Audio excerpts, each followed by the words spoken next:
Bonjour à tous, nous sommes Stéphanie et Aurélie, deux Viennoises, deux femmes qui avaient envie de mettre les femmes à l'honneur en ce début mars. Des mères, des sportives, des chefs d'entreprise, des jeunes, des moins jeunes, qui ont toutes quelque chose à raconter, une histoire à partager, des combats à mener. Nous les avons toutes réunies autour d'un bon repas que nous avons partagé il y a quelques semaines, une journée riche en partage et en émotions. Et cette semaine, vous allez les découvrir comme nous les avons découvertes, sans filtre et avec leur vision de la femme. Place tout de suite à votre épisode de Paroles de femmes. Candice est étudiante, jeune femme bien dans ses baskets, reflet d'une société actuelle dans laquelle les jeunes femmes peuvent faire ce qu'elles veulent, mais est-ce bien la réalité ? Être une jeune femme est-il vraiment aussi simple ? C'est ce que nous allons voir avec elle. Candice, bonjour. On va commencer avec le petit rituel que l'on a mis en place tout au long de ces épisodes, une petite présentation.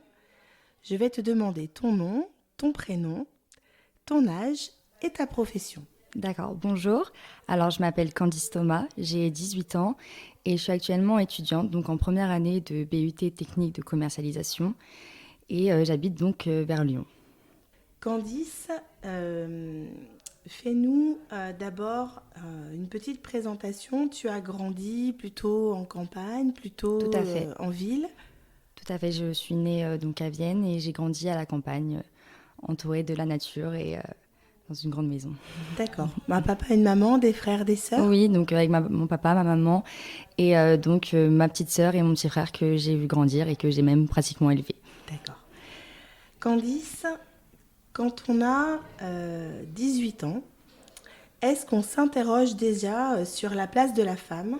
Ou est-ce que finalement on a plutôt l'impression que c'est un concept un peu philo ou sociétal créé et porté par des femmes un peu plus âgées ? Est-ce qu'on est concerné par ce... Bien sûr, mais dès qu'on est femme, on est concerné, je pense. Et d'autant plus quand on entre dans les études supérieures, où on parle d'avenir, où on parle... on vit pour l'avenir, on vit pour se construire un futur. Et c'est à ce moment-là que le combat pour la femme devient important et prend une place primordiale dans nos façons de vivre et d'agir.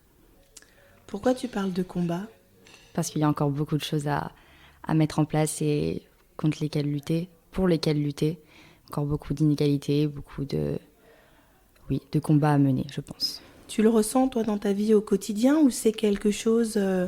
est-ce que tu l'expérimentes déjà ? Ou est-ce que c'est comme un espèce de concept, tu sais que tu vas y être confronté, mais en vrai, tu ne l'as pas vraiment déjà vécu ? Ou est-ce que déjà, à 18 ans, on a déjà ça, en vrai ? Donc, je pense, par exemple... ce qu'on ressent aujourd'hui dans les inégalités hommes-femmes, je pense par exemple aux agressions de rue. C'est des choses auxquelles on est déjà confronté à 18 ans. Après, ce qui concerne l'inégalité salariale, non, je ne suis pas encore confrontée à ce genre de problème. Donc c'est présent, c'est actuel, mais c'est aussi futur. Et c'est ce qui fait peur quand on est une femme de 18 ans. Candice, comment tu te définirais, toi, dans la société ? Est-ce que tu te définis par rapport à ton genre ? C'est-à-dire... aujourd'hui, c'est très en vogue de parler du non-genré. Oui, tout à fait. Et est-ce que toi, c'est des concepts qui te parlent ou est-ce que finalement, est-ce qu'aujourd'hui, on doit encore dire je suis une femme et je dois m'assumer plus et je dois faire plus de choses, ou est-ce que finalement, tu es déjà juste Candice ? Comment tu te positionnes vis-à-vis de ça, cette histoire de genre ? Moi, personnellement, je me sens très bien femme.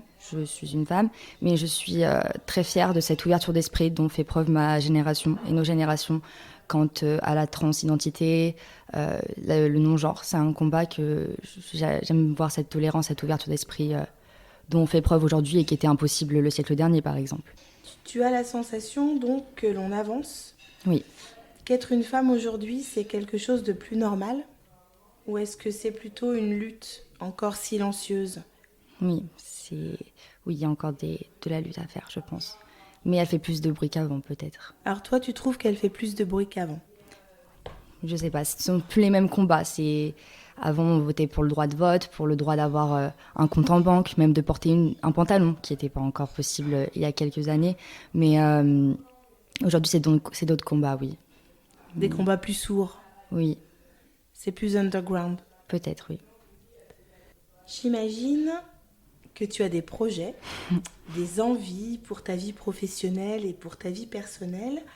Alors, lorsque tu te projettes, est-ce que tu prends en considération le fait d'être une femme dans tes choix ? Tout à fait. Explique-nous un peu. On sait pertinemment que quand on est une femme, on aura moins de chances d'accéder au poste à haute responsabilité. C'est le plafond de verre, même si j'aime voir les femmes le franchir. On avance de plus en plus là-dessus, mais on sait qu'on aura moins de chances que les hommes d'accéder aux grands postes. On sait également qu'on aura des enfants, qu'il faudra adapter notre parcours professionnel en fonction d'eux, parce que c'est une question qui se pose beaucoup moins quand on est un homme, quand on est un père. Donc oui, ma position de femme influencera évidemment mon futur et la façon dont je me projette. Ça influencerait le fait d'avoir des enfants ou non ?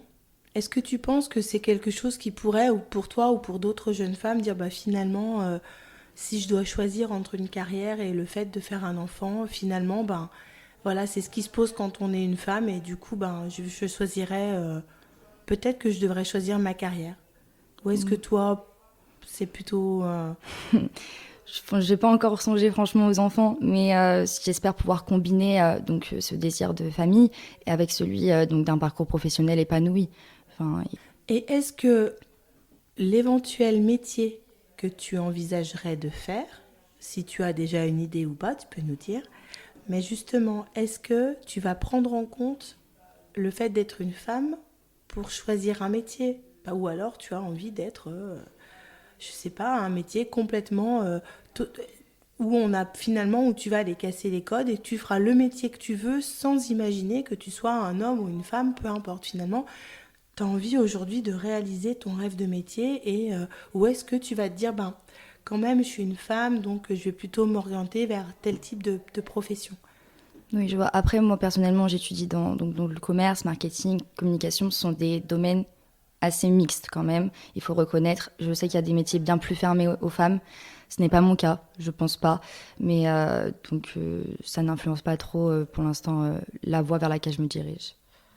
Je vais te poser une dernière question, Candice. C'est la question que nous avons posée à toutes les femmes qui nous ont fait le plaisir de témoigner sur cette série de podcasts.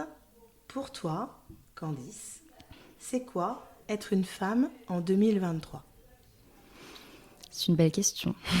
Être une femme, c'est quelque chose de chouette, franchement. C'est quelque chose... mais c'est également quelque chose de dangereux, je pense. Quelque chose qu'il faut...